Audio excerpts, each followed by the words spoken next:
Hello everyone, my name is Pablo Escallón. I'm one of your classmates in the English course, online course 6-7, level 6-7, and today I'm going to talk to you about Latvian culture.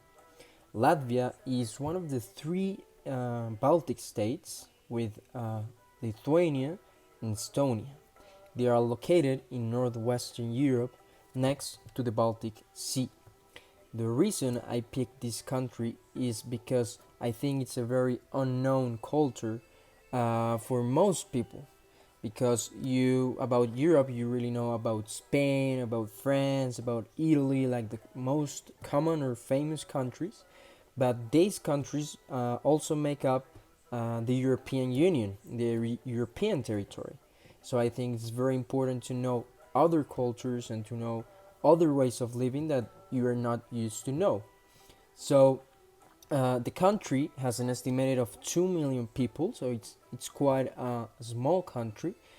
And the interesting thing is that the country is made out of 54% forest. Actually, is one of the greenest countries in all of Europe. Also, it has one of the oldest flags in the world. Its flag dates to the year 1280, so it's pretty long ago. It's a very old flag. Um, about the culture, how people live and what people eat, one of their most common plates is potatoes and meat. They have potatoes with meat inside and they fry them, and they eat it with more potatoes, with salad, they eat a lot of meat. And also, something that is very traditional is the garlic bread. The garlic bread is not as the one you're thinking of, but is most like black bread, which has a really strong garlic flavor. Most people would say it's very strong, but I think it's really good. And you eat it with garlic mayonnaise, so it's a lot of garlic. One of the most common names in the country, it's Janis, Judis, Peteris, and Arthurs for the man, and for the woman, it's Liga, Disintra, Escaiditre, and Agra. Um, Knowing more about the history of the country is very important to know its past and why it's such an interesting state.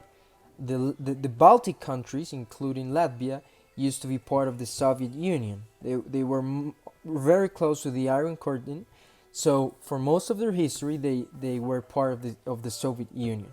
In 1991, they gained their independence, and all and 5 years after the European Union was made, they joined. So this was a very long process because when they were part of the Soviet Union, they were a very poor country because the Soviets used these countries to put their guns and put their tanks and put all these sorts of military things, but they didn't really have an interesting in this country. Why? Because it's a country with almost nothing. It has a lot of lakes, it has a lot of forest, but not many things grow there. So it's a very small country. So they were in the middle between, Poland and Germany and the Soviet Union. So they were a very strategic point for the Soviets for the war, and they had it until 1991 until they gained their independence, and they used to be a very poor country.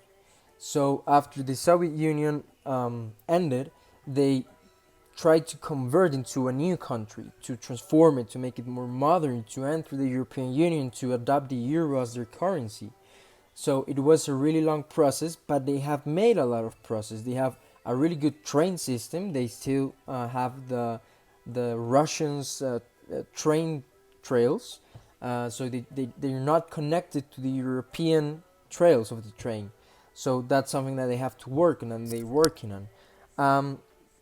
Also, there's a history that tells that people, when you were little, they will tell you that you couldn't marry a Russian because of all of the pain that they caused them and that they made suffer this country. Why?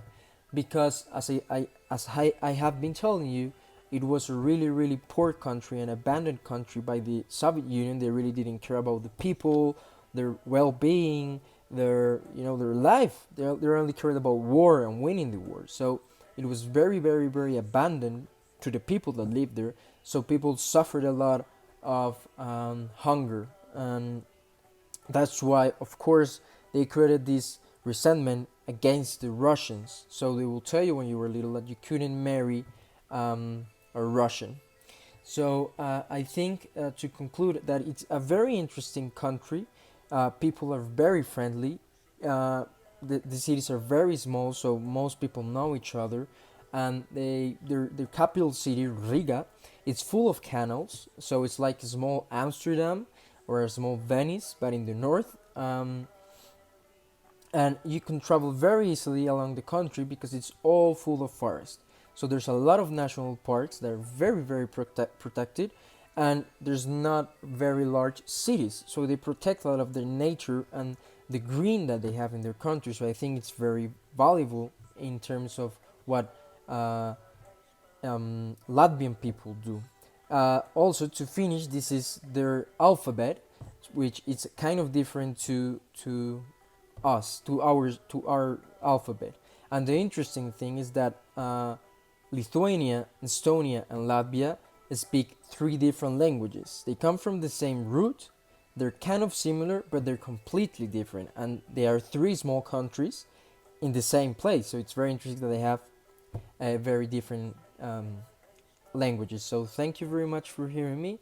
I hope you liked it and that you find interesting this new culture that I'm talking about, the Latvian people, which are located in northwestern Europe.